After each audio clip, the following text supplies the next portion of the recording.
मैं कल रात प्रार्थना यात्रा पर था और जब मैं हमारे शहर की सड़कों से गुजर रहा था जिससे मैं प्यार करता हूँ और जिसके लिए मैं प्रार्थना करता हूँ, तो मैं परमेश्वर से प्रार्थना कर रहा था कि वो आकाश को फाड़ दें और नीचे आ जाएं। कल रात मैं उत्सुक था क्योंकि मैं कुछ गाना चाहता था, एक गाना। बस आज की प्रार्थना पर मैं रिकॉर्डो या करीम से बात नहीं करता कि पी या आर से शुरू होने वाला कोई गाना गा दो मेरे लिए। हम उन्हें एक साथ नहीं लाते। तो जब मैं प्रार्थना यात्रा पर था तो मैं एक पार्क की बेंच पर रुका और मैंने सचमुच प्रार्थना के गीतों पर गूगल पर खोजा और ये एक लोकप्रिय मसीही वेबसाइट सामने आई और मेरे लिए आश्चर्यजनक बात थी कि ये प्रार्थना पर 15 शीर्ष गीतों में से एक है और उनमें से 12 या 13 गीत 50 साल पहले लिखे गए थे। 50 साल पहले, जिसमें अनंत भुजाओं पर झुकने से लेकर प्रार्थना का मधुर समय, इसे यीशु से कहिए, यीशु में हम कितना कमाल का दोस्त पाते हैं, प्रभु की प्रार्थना, मेरा जीवन ले लो और जाने भी दो, और ये सब कुछ। और केवल 2 या 3 ही थे जिनके बारे में उन्होंने कहा कि वे समकालीन हैं। और आश्चर्य की बात यह है कि वो गीत जो थे वो सभी आज गाए गए और हमने कभी नहीं मुझे उन गानों की जरूरत है, मुझे वो गीत चाहिए, वही परमेश्वर, वही गीत जो कारण बनता है, क्योंकि प्रार्थना के बारे में अब गीत लिखे ही नहीं जाते। ऐसे गीत आजकल नहीं बनते जो कहते हैं कि हमें परमेश्वर को पुकारना चाहिए, हमें मध्यस्थता करनी चाहिए। कोई भी ऐसा गीत नहीं लिखा गया। और मैं इस स्थान के इतिहास का बहुत आभारी हूं कि डेविड विल्करसन और कार्टर कॉनलिन प्रार्थना करने वाले व्यक्ति थे। ऐसे व्यक्ति जो लोगों को प्रार्थना के लिए बुला रहे हैं, ऐसे व्यक्ति जिन्होंने अपने घुटनों पर समय बिताया।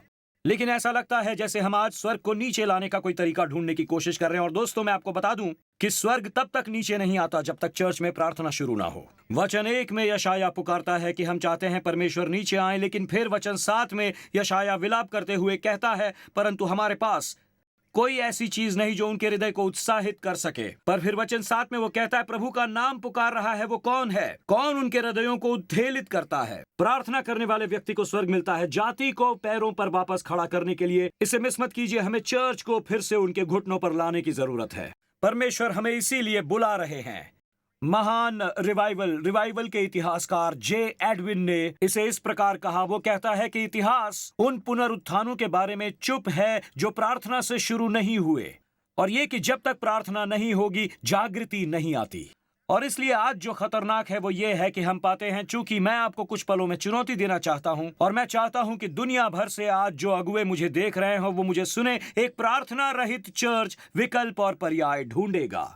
एक प्रार्थना रहित चर्च पर्याय और विकल्प ढूंढेगा। देखिए, जब आप घर में प्रार्थना खो देते हैं, अपने घर में जब आप परमेश्वर के लोगों के बीच उसे खो देते हैं, तो सबसे पहले मैं आपको बताना चाहूंगा, जब आप प्रार्थना खो देते हैं तो पहली चीज जो आप खोते हैं वो है सामर्थ। आप पवित्र आत्मा का सामर्थ्य खो देते हैं। यीशु लूका 24:49 में कहते हैं, जब तक स्वर्ग से सामर्थ न पाओ तब तक तुम यरूशलेम में ठहरे रहो। उनका कहना है कि पवित्र आत्मा की सामर्थ्य केवल उसी चर्च में आ सकती है जो खुद को ऊपरी अटारी में आरामदायक पाता है। जब आप प्रार्थना खो देते हैं, लोगों को इसका एहसास नहीं होता, तो आप स्तुति खो देते हैं।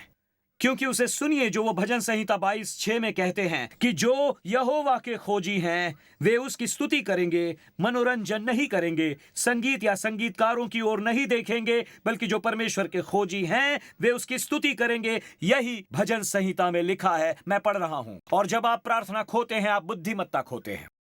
याकूब 1:5 को सुनिए, यदि तुम में किसी को बुद्धि की घटी हो तो परमेश्वर से मांगे। हमें एक ऐसा चर्च बनाना है जिसमें सामर्थ, बुद्धिमत्ता और स्तुति हो, और प्रार्थनाहीनता में ये सब खो जाता है। जब आप प्रार्थना खो देते हैं तो आप साहित्यिक चोर बन जाते हैं। जब आप प्रार्थना खोते हैं तो आपको गूगल की जरूरत पड़ती है। आप प्रार्थना खो देते हैं तो आपको पॉडकास्ट की जरूरत पड़ती है, लेकिन आपको घुटनों के बल खड़े होना पड़ता है और आप शुरू करते हैं, परमेश्वर बुद्धि और सामर्थ्य भेजेंगे। परमेश्वर भवन में स्तुति और स्तुति की ध्वनि भेजेंगे जो किसी क्वायर, संगीत या प्रचारक या पास्टर द्वारा नहीं बनाई जा सकती। ये एक ऐसी ध्वनि है जिससे स्वर्ग खुल जाता है, और ये स्वर्ग से आने वाली ध्वनि है। जब आप प्रार्थना करना शुरू करते हैं, अचानक आपको ऐसा महसूस होता है जैसे आप स्वर्ग के समूह में शामिल हो रहे हैं, ना कि माइक्रोफोन पर बैठे लोगों के साथ, बल्कि परमेश्वर के सिंहासन के सामने मौजूद असंख्य स्वर्ग दूतों के साथ स्तुति कर रहे हैं। जब परमेश्वर आकाश खोलते हैं तो कुछ तो घटित होता है। जब आकाश फटता है तो कुछ तो घटित होता है।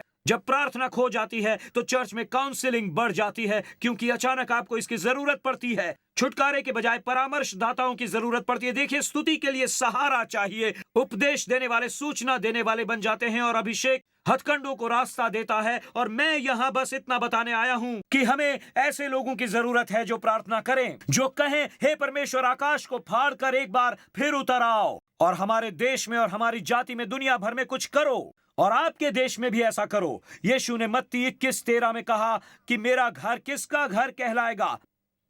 यहां तक कि स्तुति का घर भी नहीं, भक्ति का घर भी नहीं, उपदेश देने का घर भी नहीं, ये प्रार्थना का घर कहलाएगा। और हमारे पास है उसका घर, सब कुछ बन गया है, क्योंकि वो उसके अलावा हर चीज पर केंद्रित है। और इसीलिए हमें चर्च में प्रार्थना के लिए संघर्ष करना चाहिए, हमें प्रार्थना के लिए लड़ना चाहिए। F.B. मायर 19वीं सदी के महान प्रचारक ने इसे इस प्रकार कहा, इसे मत कीजिएगा दोस्तों, कि जीवन की सबसे बड़ी त्रासदी नहीं सुनी गई प्रार्थना नहीं है, बल्कि नहीं की गई प्रार्थना है। ये तब होती है जब हम प्रार्थना भी नहीं करते हैं। वो कहता है ये नहीं सुनी गई नहीं है। मैं महान प्रोफेशनल गोल्फर आर्नोल्ड पामर की कहानी पढ़ रहा था, जो सऊदी अरेबिया में प्रदर्शनी मैचों की एक श्रृंखला खेल रहा है। और उसका खेल खत्म हुआ तो सऊदी अरेबिया के राजा आर्नल्ड पामर की विशेषज्ञता से इतने प्रभावित हुए कि उन्होंने आर्नल्ड पामर को एक उपहार देने की इच्छा जताई। इस मामले में पामर अपने द्वारा जीते गए सभी मास्टर्स, अपने द्वारा किए गए सभी विज्ञापनों से और अपने आप में एक बिलियनर हैं। उसने राजा से कहा कि इसकी सचमुच कोई आवश्यकता नहीं है। मुझे आपके लोगों से मिलना और आपके देश में खेलना अच्छा लगा। मुझे राजा से उपहार की कोई आवश्यकता नहीं है। गोल्फ खिलाड़ी को उपहार न दे पाने पर राजा ने अपनी अत्यधिक नाराजगी का संकेत दिया। असल में सुरक्षा कर्मियों ने पामर से कहा कि तुम्हें राजा से उपहार स्वीकार करना होगा। तो पामर ने बुद्धिमानी पूर्वक फिर से विचार किया और कहा, खैर, मुझे बस एक गोल्फ क्लब देने के बारे में क्या ख्याल है। यहाँ एक अद्भुत यादगार चिन्ह के रूप में बस एक गोल्फ क्लब। और कहानी में लिखा है कि राजा इतना प्रसन्न हुआ कि अगले दिन एक दूत ने पामर के होटल के कमरे में वो एक गोल्फ लेकर आया। लेकिन ये गोल्फ क्लब नहीं था, ये टाइटल था। संयुक्त राज्य अमेरिका में एक गोल्फ क्लब के लिए ये क्लब नहीं था, ये इमारतों वाले एक क्लब की तरह था जिसमें 18 होल्स, पेड़, उसने पूरा गोल्फ क्लब दे दिया था। उसने पूरा कंट्री क्लब दे दिया था राजा ने उस खिलाड़ी को। और मैंने कहानी आगे पढ़ी। कहानी का सार क्या है कि हर बार जब मैं प्रार्थना करता हूं तो मैं राजा की उपस्थिति में होता हूं। और मैं इसे कहना चाहूंगा कि जब आप राजा की उपस्थिति में हो तो बड़ी चीज मांगे, परमेश्वर से मांगे कि आकाश को फाड़ कर नीचे उतर आए और फिर से अपनी आत्मा को उंडेल दे। Hallelujah, hallelujah.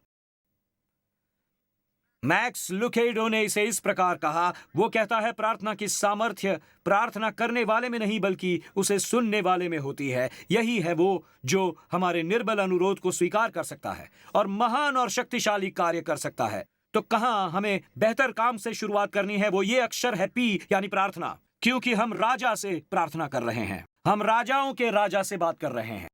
और मैं आपको 2 शास्त्रांश देना चाहता हूं क्योंकि थोड़ी गहराई से विचार कर रहा हूं। और वो ये कि आज हमारे लिए एक आरोप और एक चुनौती होगी। वहां ऐसा होगा, हालेलुया, शुरुआत में, पर फिर आप रुकावट देखेंगे जो आ सकती है, जो हमें राजा से बात करने से रोकने की कोशिश करेगी।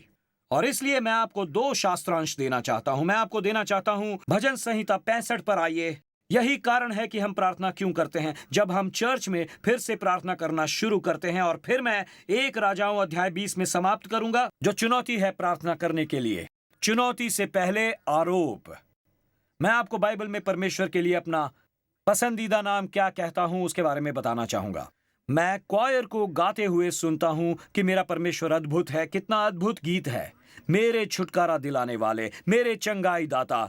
और जब आप शुरू करते हैं कि मेरे आपूर्तिकर्ता, जब मैंने उन सभी नामों को सुनना शुरू किया जिन्हें क्वायर गा रहा था, तो मैं बहुत धन्य हुआ। लेकिन उतना जितने की ये नाम है, भजन संहिता 65 में दाऊद की स्तुति और आराधना के ठीक बीच में चीर स्मरणीय बात है इसके बारे में कि परमेश्वर कौन है। और परमेश्वर का नाम मेरे सामने उभर कर आया और मैंने कहा कि परमेश्वर का ये पसंदीदा नाम है मेरा, और वो है मुक्तिदाता। परमेश्वर का धन्यवाद, वो वाकई में चंगाई दाता है।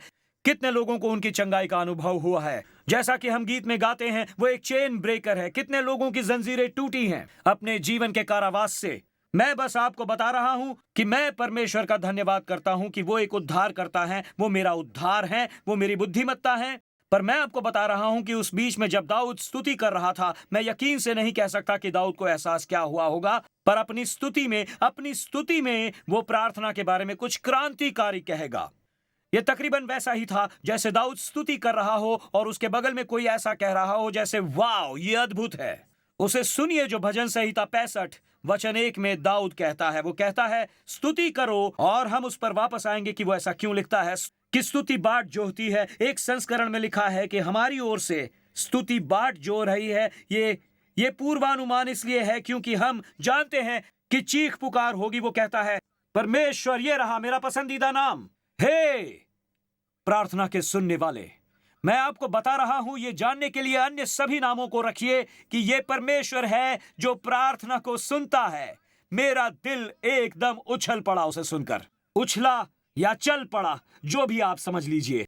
मैं सच कह रहा हूं, सचमुच प्रार्थना का उत्तर कौन देता है? मैं आपको बताता हूं कि मेरा ये नया शब्द स्तुति जो मुझे अभी मिला है, परमेश्वर जो मुझे प्रार्थना का उत्तर देते हैं, जो मुझे बहुत पसंद है, वो कहता है कि वो जो प्रार्थना का उत्तर देता है, और वो उन्हें ऐसा नहीं कहता कि वो तुम हो, वो कहता है तुम जो प्रार्थना का उत्तर देता है। मैं बस आपको बता रहा हूं, ये है मेरा नया पसंदीदा शब्द। मैं बस कहता हूं तुम जो मेरी प्रार्थना का जवाब देते हो, वो जो मुझे उत्तर देते हो। कम ऑन, आप भी अपना एक हाथ ऊपर उठाइए, मेरे साथ कहिए, प्रार्थना का उत्तर।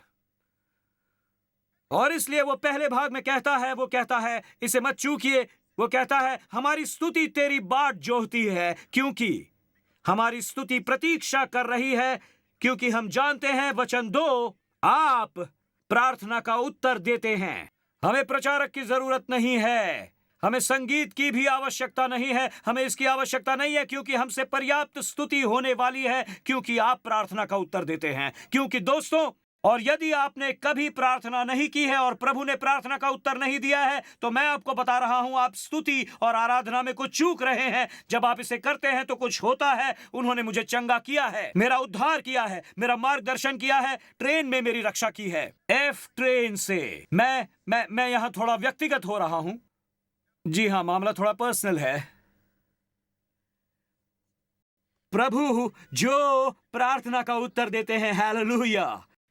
ये वचन इतना अविश्वसनीय और इतना महत्वपूर्ण है कि कुछ ही क्षणों में व्यावहारिकता की ओर न बढ़ना भी मेरे लिए अहितकारी होगा। मैं मन ही मन सोचता रहता हूं, मेरी समस्या ये नहीं है कि परमेश्वर उत्तर नहीं देते, बल्कि परमेश्वर के लोग प्रार्थना नहीं करते। समस्या ये नहीं कि परमेश्वर उत्तर नहीं देते, बल्कि हम प्रार्थना नहीं कर रहे हैं। ये कितना दुखद है कि परमेश्वर हैं जो प्रार्थना का उत्तर देते हैं, लेकिन ऐसे लोग भी हैं जो मांगते तक नहीं। ऐसे परमेश्वर का होना जो प्रार्थना का उत्तर देते हैं, लेकिन ऐसे लोगों का होना जो हर दिन कुछ और करते रहते हैं, प्रार्थना नहीं करते, जबकि हम राजा से अनुरोध कर सकते हैं। याकूब 4:2 की किताब में हमें कितना अद्भुत अभियोग मिला है, जब याकूब कहता है कि आपने ऐसा नहीं किया, जो हमें बताता है कि हम स्वयं चमत्कारों में, आशीर्वादों में, छुटकारे में, उद्धार में, जागृति में कंगाल हैं। क्या यह आश्चर्यजनक नहीं है कि हमारे मसीही जीवन में हमारी प्रार्थना की निरंतरता हमारा सबसे बड़ा संघर्ष है? सचमुच हम यहां रुक सकते हैं। मैं उन लोगों को ऑल्टर कॉल दे सकता हूं जिन्हें अपने प्रार्थना के जीवन में निरंतरता न होने की समस्या है। आप में से 99% लोग खड़े होकर कहेंगे कि यह सच है, और दूसरे 1% लोग झूठ बोल रहे होंगे। और इसलिए आप जो समझते हैं वो ये है कि यह हमेशा निरंतरता की लड़ाई है। क्यों निरंतरता प्रार्थना में संघर्ष क्यों है? यह इस वजह से है, परमेश्वर जो प्रार्थना का उत्तर देते हैं, यही बात शत्रु को डराती है, क्योंकि हम एक ऐसे परमेश्वर की सेवा करते हैं जो प्रार्थना का उत्तर देते हैं। आपके बारे में तो पता नहीं, लेकिन जब आपके 4 बच्चे होते हैं तो 2 चीजें होती हैं जिन्हें आप पसंद करते हैं, कास्ट को, और आप छूट पसंद करते हैं।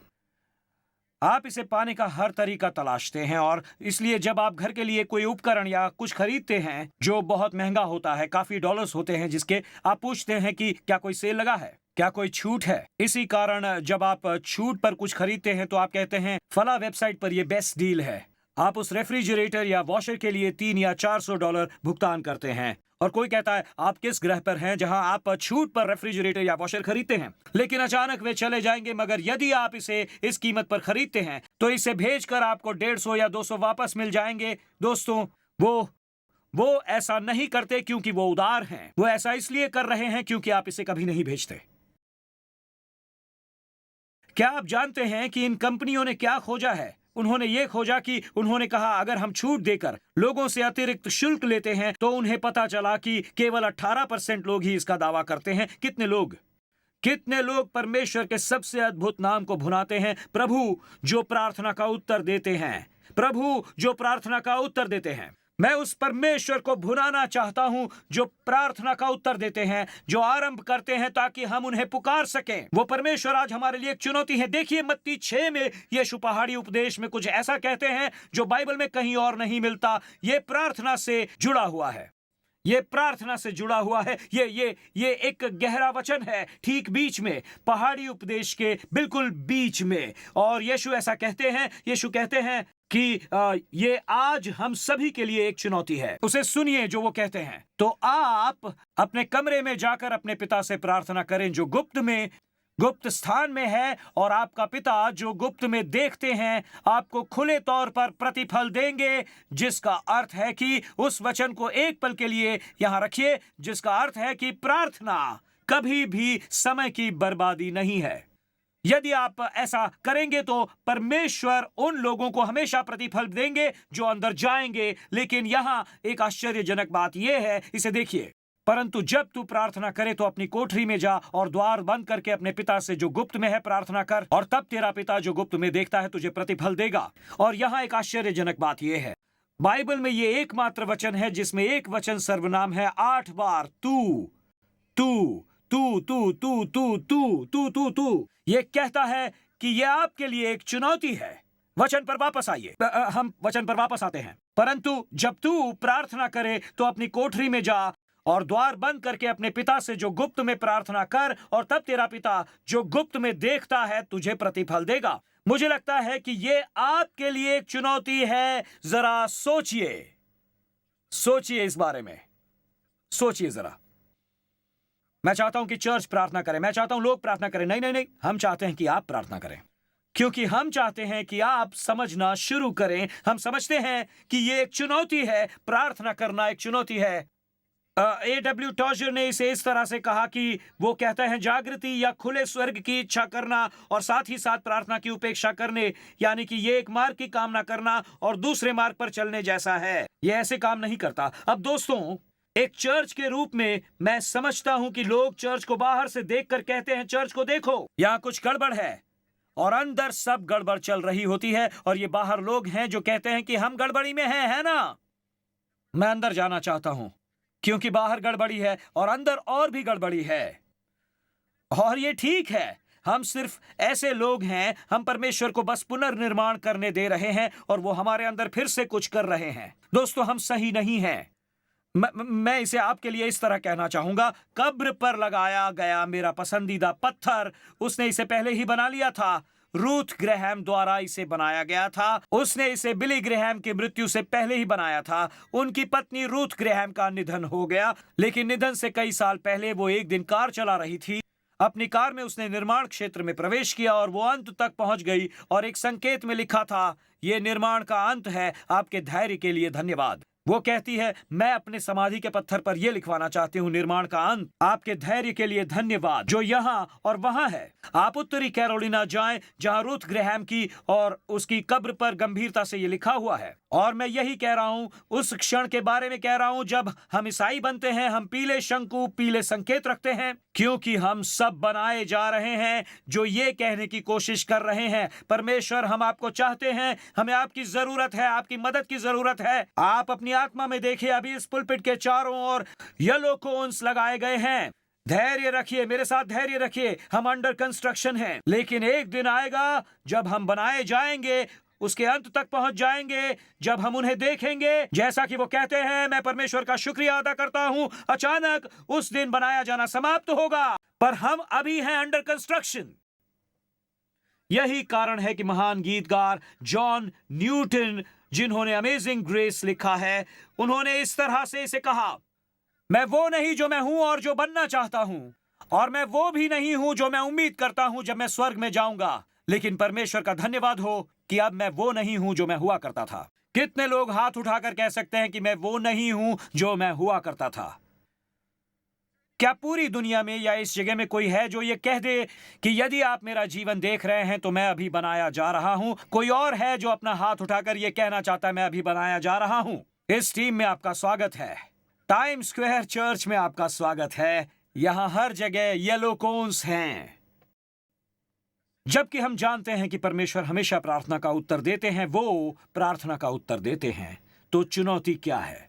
हमें यह अधिकार भजन 65 में मिलता है, लेकिन चुनौती क्या है?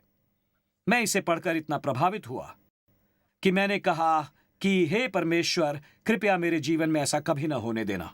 यह एक कंस्ट्रक्शन कोन जैसा है। यह सुसमाचार प्रचार करने का आधुनिक दिन था जिसे परमेश्वर ने उपयोग किया है। फ्रांसिस चैन ने ऐसा कहा है कि उन्होंने कहा, हमारा सबसे बड़ा डर असफलता नहीं होना चाहिए, बल्कि हमें जीवन में उन चीजों में सफलता पाने का होना चाहिए जो वास्तव में मायने नहीं रखती हैं। मेरा सबसे बड़ा डर जीवन में उन चीजों में सफल होना है जो वास्तव में मायने नहीं रखती। वस्तुतः लौकिक में एक विशेषज्ञ बनना, वे चीजें जो अनंत काल में परिवर्तित नहीं होती।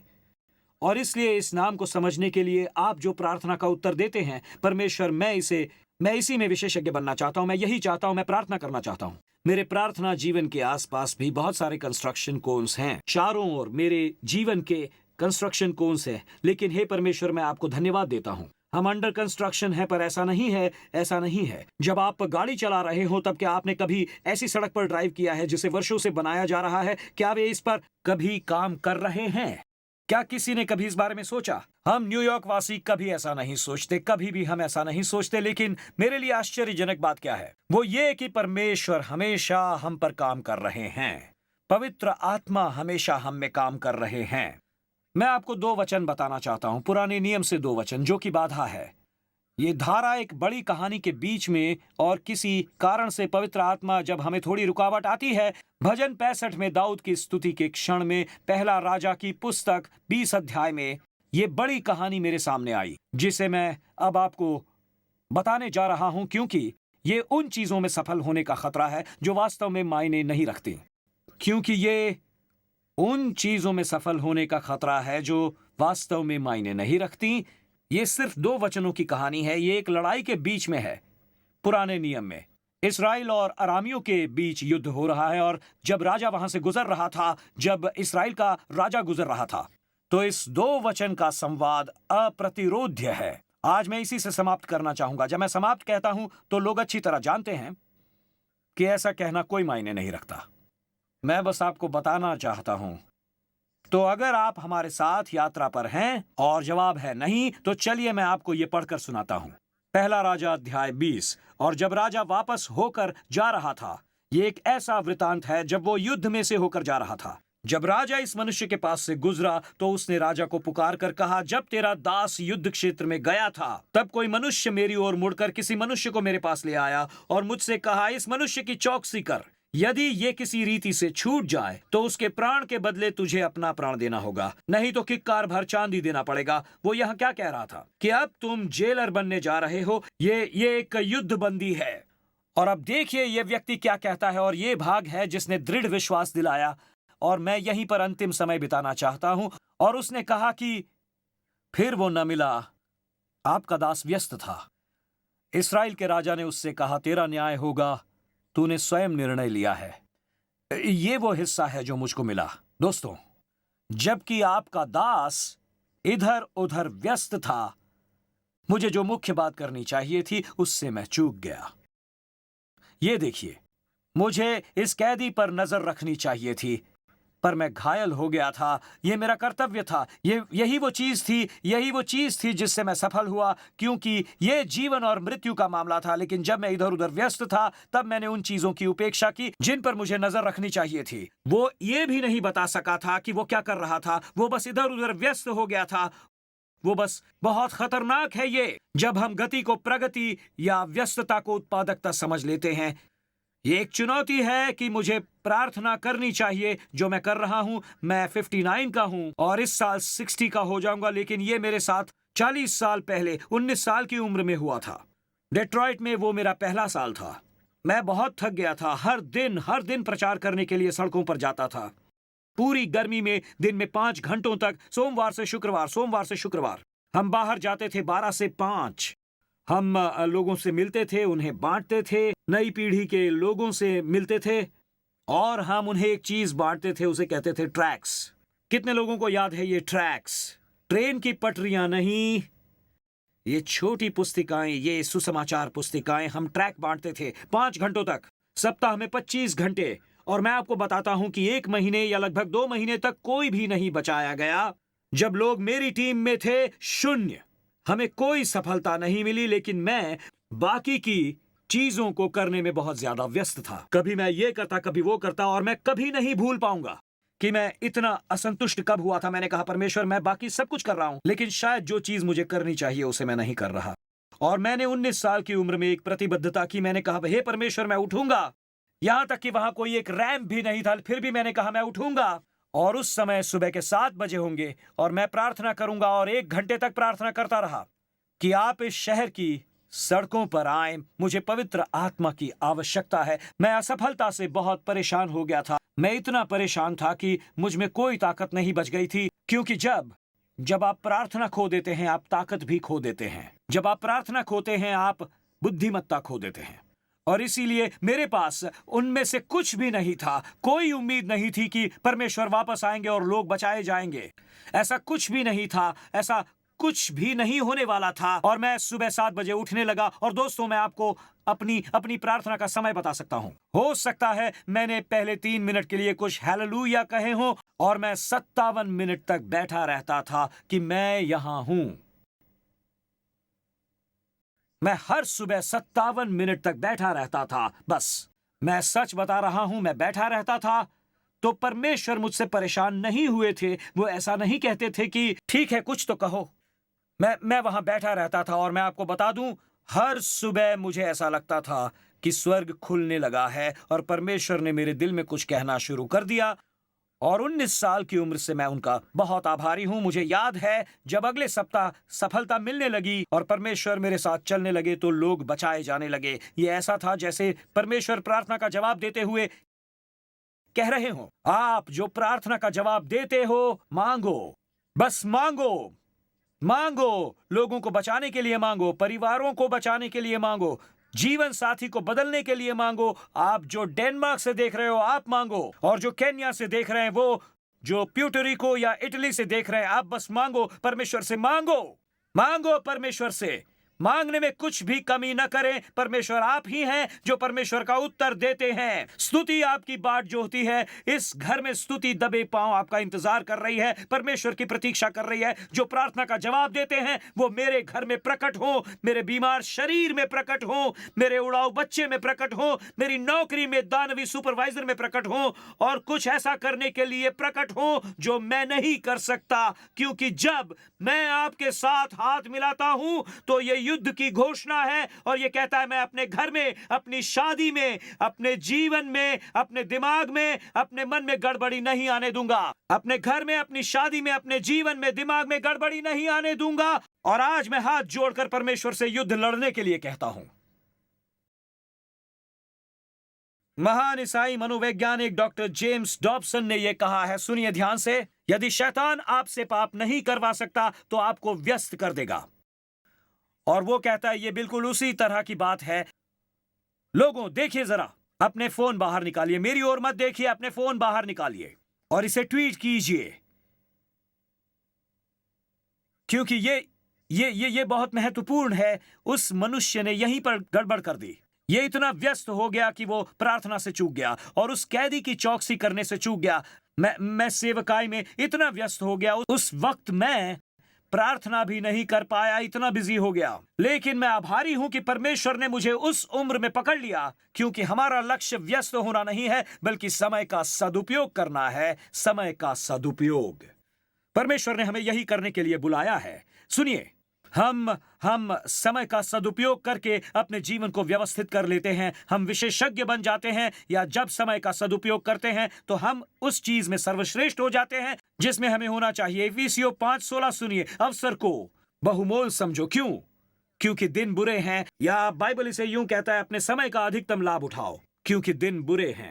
आप जानते हैं, जब मैं इस बारे में सोचता हूं तो किंग जेम्स ये कहता है, समय का सदुपयोग करो। मैं सोचता रहा कि मैं समय का सदुपयोग कैसे करूं, मैं कैसे उन चीजों में विशेषज्ञ न बनूं जो वास्तव में मायने नहीं रखती। लेकिन इस बारे में एक पल सोचिए, प्रेरित पौलुस ने इस शब्द का उपयोग क्यों किया है जिसे हम क्रूस और यीशु की मृत्यु के साथ जोड़ते हैं। उसने ऐसा क्यों किया? वो क्यों लेगा? वो इतना महत्वपूर्ण क्यों लेगा? और मैं सबसे अच्छा ये कह सकता हूं, मैं इसे एक नाजुक शब्द नहीं कहूंगा, लेकिन वो ऐसा क्यों समझेगा? वो एक तरह से स्मारक ही इस शब्द को भुनाने जैसा है। हम कहते हैं मेमने के लहू से छुड़ाया गया, लेकिन उसने इसे समय के साथ क्यों जोड़ा? क्योंकि प्रेरित पौलुस देख रहा था कि इन वर्षों में हम क्या कर रहे हैं उन चीजों के साथ जो परमेश्वर ने हमें दी हैं। ये बहुत कीमती है कि वो कहता है कि इसे बर्बाद मत करो, इसका सदुपयोग करो। ये इसकी कीमत है। ये एक कीमत है जिसे आपको चुकाना होगा, क्योंकि मुक्ति शब्द का अर्थ यही है। ये ऐसा है जो जो जो किसी को गुलामी से छुड़ाने के लिए कीमत चुकाता है। मुक्ति, छुटकारे की कीमत। इसीलिए मैं आपको प्रार्थना में समय बिताने के बारे में जल्दी से जानकारी देना चाहूंगा कि हम उन चीजों में विशेषज्ञ न बने जो वास्तव में मायने नहीं रखती।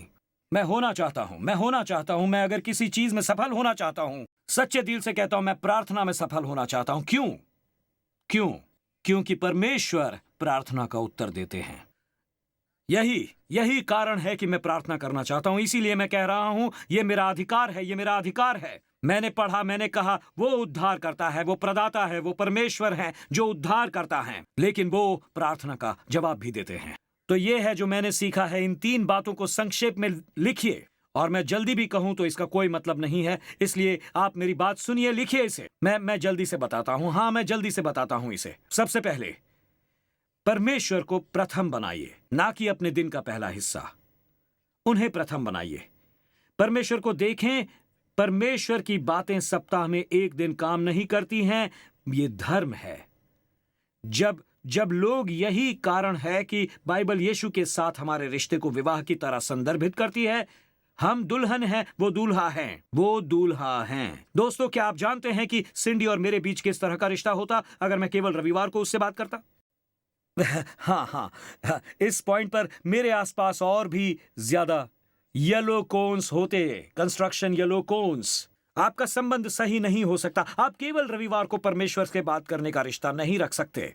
ये एक धर्म है। धर्म यही कहता है, मुझे सप्ताह में 2 घंटे बिताना है। रिश्ता कहता है हम हर दिन बात करें, तभी हमारे बीच बातचीत होगी।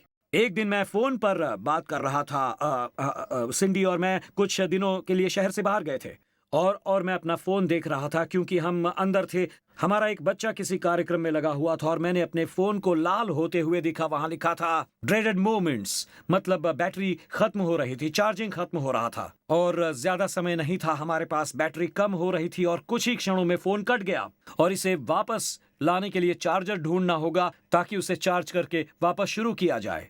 लेकिन आश्चर्य की बात यह थी कि मैंने इसे 1 दिन पहले ही चार्ज किया था, लेकिन किसी कारणवश मैं इसे रात में चार्ज नहीं कर पाया, और मैं कोशिश कर रहा था कि मैं पिछले दिन के चार्ज के ऊपर जिंदा रखूं। और फोन में चाहे आप कितनी भी बातें कर लें, ये 1 दिन पहले के चार्ज करने पर काम नहीं करता। मुझे उस फोन को फिर से चार्ज करने के लिए रात में प्लग लगाना पड़ता है ताकि मैं बातचीत जारी रख सकूं और वो कर सकूं जो मुझे करना है। ये फोन 1 दिन पहले के चार्ज पर काम नहीं करता। हर दिन इस फोन को चार्जिंग में लगाना पड़ता है। लेकिन आप में से कुछ लोग रविवार को प्लग इन करते हैं और उम्मीद करते हैं कि ये बाकी के 6 दिन चलता रहेगा। मैं आपको बता दूं, आप में से कुछ लोग सोच रहे थे वो इससे क्या करना चाहेंगे, और जब आप ऐसा कहते हैं, मैं कहना चाहूंगा, आप में से कुछ लोग रविवार को प्लग इन करते हैं और कहते हैं, परमेश्वर, मेरे प्यारे परमेश्वर, अब्राहम के, मैरी के, दाऊद के परमेश्वर, मुझ पर कृपा करो। मैं आपको कुछ बता दूं, मेरी बात ध्यान से सुनिए। बेहतर होगा कि ये एकमात्र समय ना हो जब आप अब्राहम के परमेश्वर को पुकारें। बेहतर होगा कि आप उन्हें सोमवार को फोन करें, क्योंकि इसे रविवार को चार्ज किया गया है। मैं आपको बता दूं, आपको सोमवार को नए चार्ज की आवश्यकता होगी। मंगलवार को बेहतर चार्ज कर पाएंगे आप तभी जब आप सुबह उठेंगे और कहेंगे, परमेश्वर मुझे स्वर्ग से जुड़ना है, मुझे सुनना है कि परमेश्वर मुझसे क्या कह रहे हैं। शुक्र है, मुझे कुछ नया चाहिए, मुझे कुछ कहना है, मुझे वो मिल गया है। दोस्तों सुनिए, भजन 65:2 की तुलना में हम अपने एप्पल फोन पर ज्यादा ध्यान देते हैं, जो कहता है, परमेश्वर आप हमारी प्रार्थना का उत्तर देते हैं, आप हमारी प्रार्थना का उत्तर देते हैं। हालेलुया।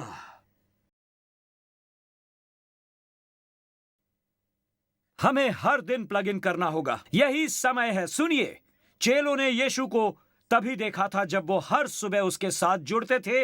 यही समय था जब चेलों ने पढ़ने के लिए अध्ययन सूची के बारे में पूछा था, जब उन्होंने देखा कि प्रार्थना यीशु के लिए क्या प्राप्त कर सकती है। यही वो समय है जब उन्होंने ये कहा। ऐसा हुआ जब यीशु एक स्थान पर प्रार्थना कर रहे थे, और जब वो पूरा करके वापस आए, बहुत ही बुद्धिमानी से एक चेले ने उनसे कहा, प्रभु हमें आगे की बातें भी सिखाइए। प्रभु हमें आगे की बातें सिखा, हमें प्रार्थना करना सिखा। बहुत समझदार। जानिए कि वो उनसे क्या कहता है। हमें यह हर दिन करना सिखा। हमें हर दिन एक ताजे स्पर्श की जरूरत है। हमें हर दिन एक ताजे स्पर्श की जरूरत है। हर सुबह हमें जुड़ना होता है और कहना पड़ता है, परमेश्वर मेरे पास एक ऐसा समय था जब मेरे पास ऐसे लोग थे जो कहते थे कि क्या हम नौकरी पर जाने से पहले मिल सकते हैं। सुबह सुबह हम पहले मिल सकते हैं, तो क्या मुझसे इस समय सुबह मिल सकते हैं आप? और मैं लोगों से कहता था, नहीं मैं नहीं मिल सकता। वो पूछते थे क्यों, और मैं कहता था अपॉइंटमेंट है। और फिर एक व्यक्ति था जिसने मुझसे 3 बार पूछा, क्या हम इस समय मिल सकते हैं? मैंने कहा मेरा एक अपॉइंटमेंट है इसी समय। फिर उसने मुझे तीसरी बार पूछा, और वो पूछता रहा, आप सुबह सुबह किससे मिलने जाते हैं? मैंने उससे कहा, उससे जो मेरी प्रार्थना का उत्तर देता है। यह था मेरा जवाब। मैंने कहा, तुम तब तक मुझसे नहीं मिलना चाहोगे जब तक मैं उनसे मुलाकात न करूं। मैंने उनसे कहा, तुमने इसे समझा नहीं। तुम्हें लगता है कि तुम्हें मुझसे मिलने की जरूरत है, इसके बजाय तुम्हें उनसे बात करनी चाहिए। परमेश्वर को पहला बनाइए। मैं इसे छोड़ दूंगा, स्किप करूंगा। कितना समय बाकी है? ओके, स्किप नहीं करता, मैं छोड़ नहीं सकता। मुझे लगता है हमारे पास समय है। सिर्फ 10 मिनट दीजिए मुझे। ठीक है, ठीक है। मैं संघर्ष कर रहा हूं कि इसे बताऊं या नहीं, लेकिन मैं आपको बताऊंगा क्योंकि इसने मेरी मदद की है। ये नंबर 2 छोटा होगा और नंबर 3 और छोटा होगा, या शायद ना भी हो। वो नंबर जो मैंने सच में देखा, मैं इसे निकालना चाहता था, और मैंने कहा, नहीं प्रभु, इसने मेरी मदद की है। और मैंने ये लिखा, चीजों के अंत को देखें, ना कि उसकी शुरुआत को। एक पल के लिए मेरी बात ध्यान से सुनिए, क्योंकि मैं इसे सभोपदेशक से ले रहा हूं, इसलिए सुनिए। तो कई लोग जल्दबाजी करते हैं क्योंकि शुरुआत में ये बहुत चमकीला होता है और इसे सब करते हैं। लेकिन परमेश्वर चाहते हैं कि आप आज से 5 से 10 साल आगे की ओर इन बातों को देखें कि आज से 10 साल बाद ये मायने रखता है कि मैं काल्पनिक फुटबॉल में एक अधिकारी पद निभाने में अच्छा हूं। क्या ये सच में मायने रखता है कि मैं एक माहिर हूं पिकल बॉल में? कुछ लोग कहेंगे कि क्यों पिकल बॉल क्यों? क्योंकि मैं ये नहीं खेलता। तो मैं बस बताना चाहता हूं कि ये कितना आसान है, लेकिन मैं ये कह रहा हूं, इनमें से कुछ भी बुरा या दुष्ट नहीं है, लेकिन माहिर होकर जो मायने रखता है उसे यूं ही नहीं छोड़ देते। अब जल्दबाजी में इसे गलत मत समझिए, मैं इसे समझाता हूं मैं क्या कह रहा हूं। सुलेमान इस गृह का सबसे धनी व्यक्ति था जिसका कोई उत्तरदायित्व नहीं था, और उसके पास सभी साधन मौजूद थे, और ये उसके प्रसिद्ध वचन हैं जिसका उसने अंत में उपयोग किया।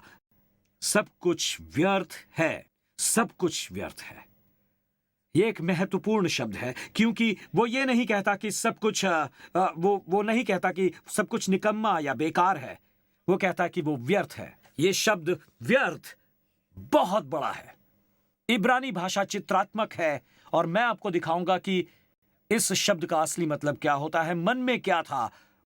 पुराने नियम की धर्मशास्त्र पुस्तक इस प्रकार बताती है। यह कहती है, इब्रानी भाषा में व्यर्थ शब्द एक ऐसी बाल्टी के समान है जिसे एक कुएं में डाला गया और बाहर लाने पर कुछ भी प्राप्त न हुआ। यह ऐसा है कि आप वो सारा काम करते हैं, वो सब कुछ करते हैं, लेकिन जब ऊपर आता है वहां कुछ भी नहीं होता है। दोस्तों, सुलेमान यही कर रहा है। उसने कहा, मैंने सब कुछ किया जिसकी तुम कल्पना कर सकते हो, लेकिन सारी बाल्टियां खाली हैं। दोस्तों, मेरी बात देखिए, इससे पहले कि आप इस यात्रा पर जाएं, लेकिन आप इस बात का निश्चय करें कि बाल्टी में कुछ जरूर होना चाहिए। अगर आप काम कर रहे हैं तो बेहतर होगा कि आप इस बात का निश्चय कर लें कि जब आप ऊपर आए तो इसमें कुछ हो। और जब भी आप सुबह उठें और परमेश्वर को पुकारें, और मैं आपसे कहता हूं कि बाल्टी ऊपर की ओर आती है और उन सारी बातों से भर जाएंगे आप जो परमेश्वर के पास है, और परमेश्वर के पास आपका दिन काम करने योग्य है। हर पल, हर सुबह जब आप प्रार्थना करें, ये एक अच्छी बाल्टी है दोस्तों, ये एक अच्छी बाल्टी है। दोस्तों, जब आप कलीसिया में आते हैं, क्या आप जानते हैं कि पास्टर पैट्रिक इसके बारे में बात कर रहे थे? मैं बस आपको बताना चाहता हूं, जब आप यहां हर मंगलवार सभा के लिए आएं, हमारे यहां सभा से पहले प्रार्थना होती है, लेकिन जब आप रविवार को आते हैं, जब आप जल्दी आते हैं, तो आप ये नहीं पूछेंगे कि अच्छी बाल्टी क्या है। बस प्रार्थना करना शुरू कर दीजिए, घुटनों पर आ जाइए और ये मत पूछिए क्या वहां बैठकर मेरा फोन चेक करना ठीक होगा, मैसेज करना ठीक होगा, क्या तुम कैसे हो, चर्च क्यों नहीं आए। बस आप उठकर आइए, प्रार्थना करना शुरू कीजिए।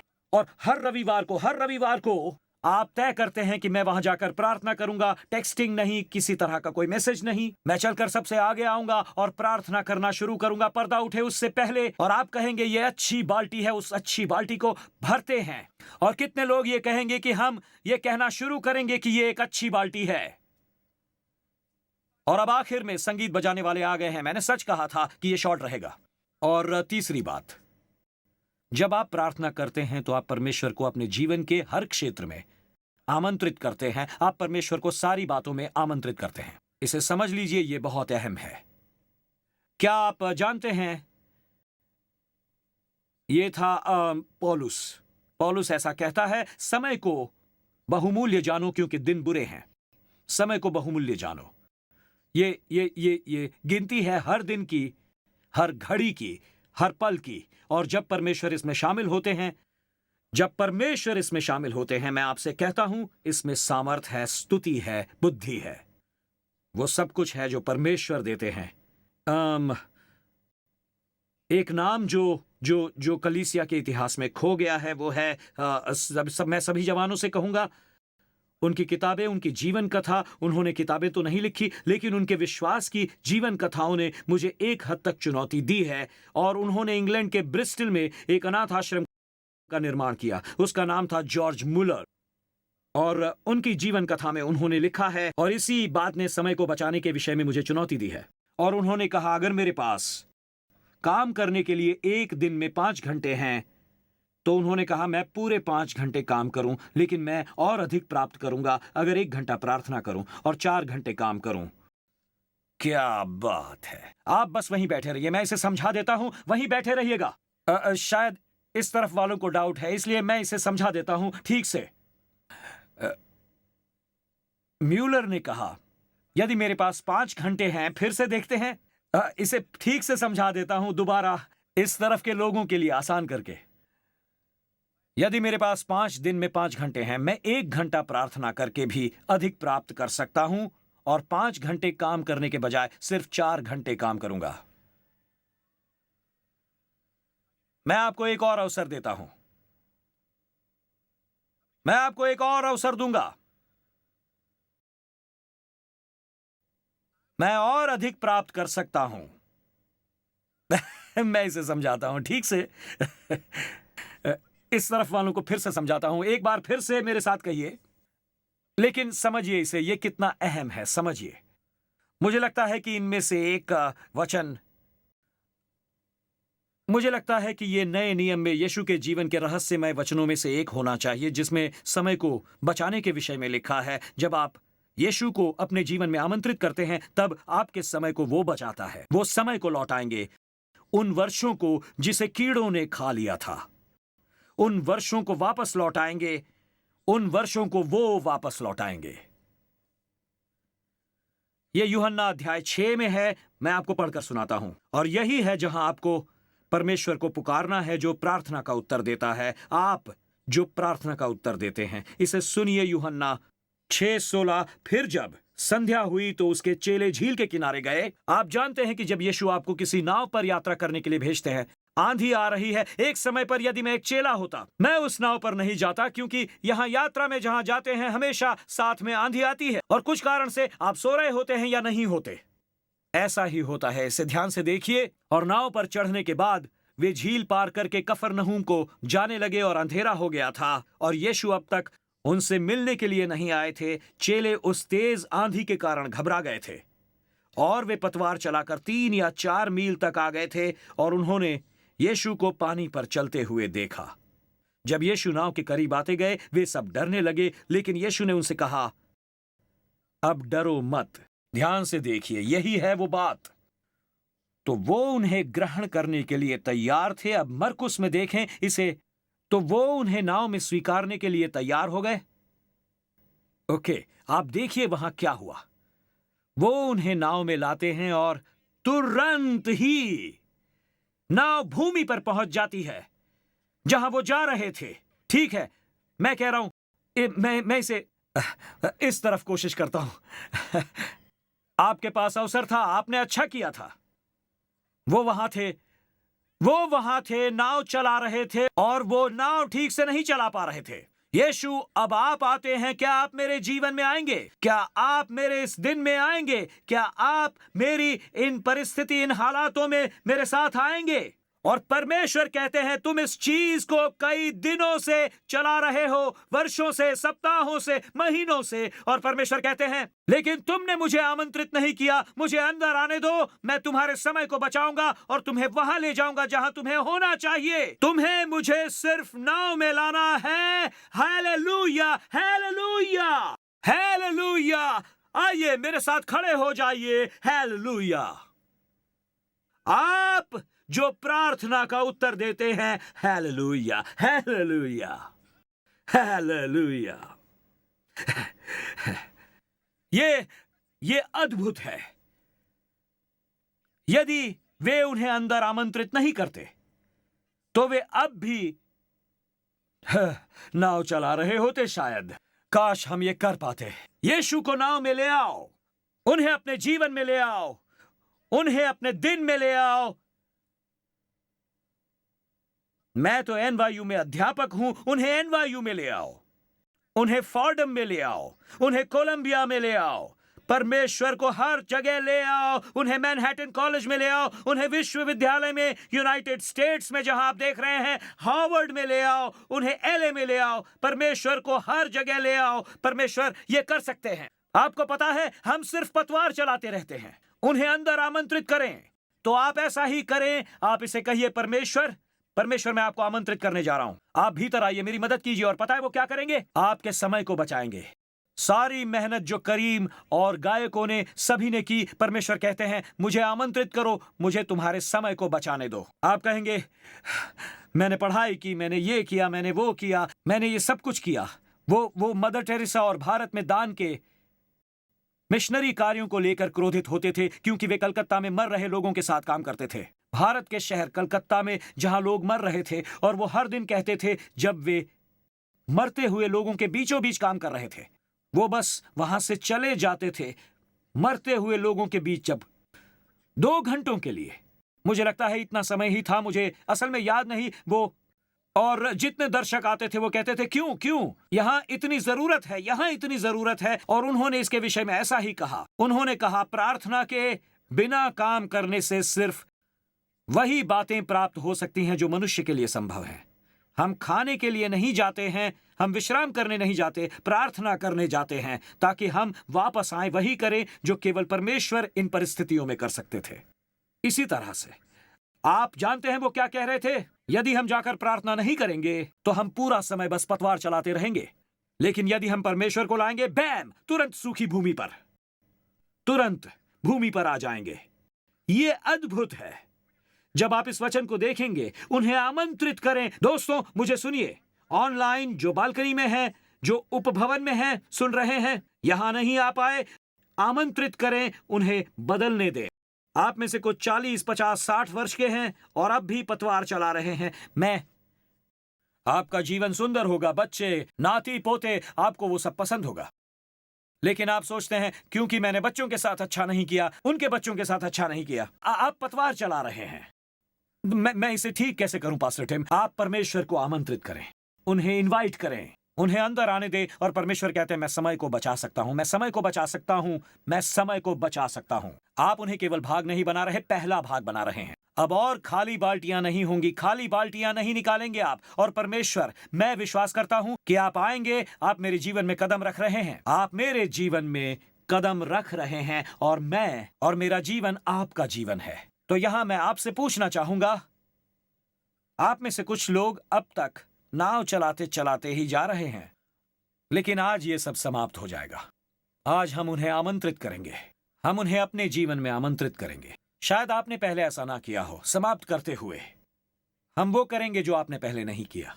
एक काम करते हैं, मार्क, क्या तुम वो गाना बजा रहे हो, इब्राहिम डेविड मरियम वाला गाना? बढ़िया। क्या उस गाने में अब्राहम है? इस गीत में नहीं, होना भी नहीं चाहिए। ये तो होना चाहिए।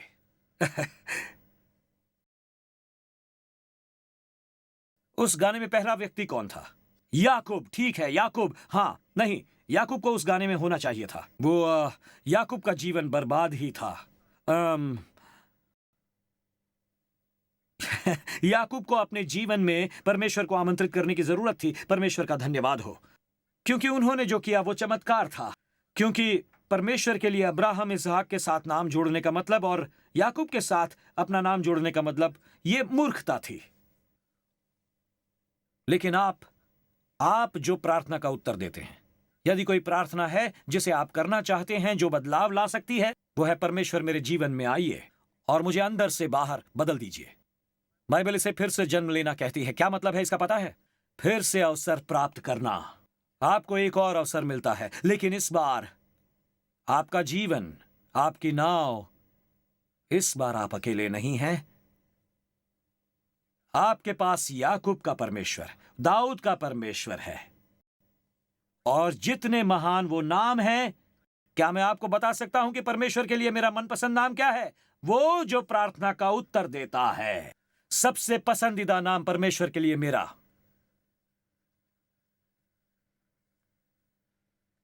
उन्हें उत्तर देने दें। आज उन्हें एक नए जन्मे व्यक्ति की प्रार्थना का उत्तर देने दें। उन्हें आपके अंदर आकर सब कुछ बदलने दें। फिर से जन्म लेने का मतलब है नया जन्म हुआ। यीशु कहते हैं आपको दूसरे जन्म की जरूरत है। वो कहते हैं कोई व्यक्ति स्वर्ग के राज्य को तब तक नहीं देख सकता जब तक वो फिर से जन्म ना ले। यीशु ने यही कहा, आप नहीं जा सकते, स्वर्ग में नहीं आ सकते तब तक जब तक दूसरा जन्म नहीं होता। पहला जन्म जैसे भी हुआ हो, घर में कैसे भी, लेकिन दूसरा जन्म आत्मिक रूप से होना चाहिए, और ये अभी होगा। हो सकता है आप कोई स्टूडेंट है जिसे किसी ने इनवाइट किया हो, या शायद किसी ने आपके साथ ऑनलाइन लिंक शेयर की हो सकता है ये मंगलवार हो, बुधवार हो सकता है ये रविवार ना हो आपके लिए जहां आप देख रहे हैं।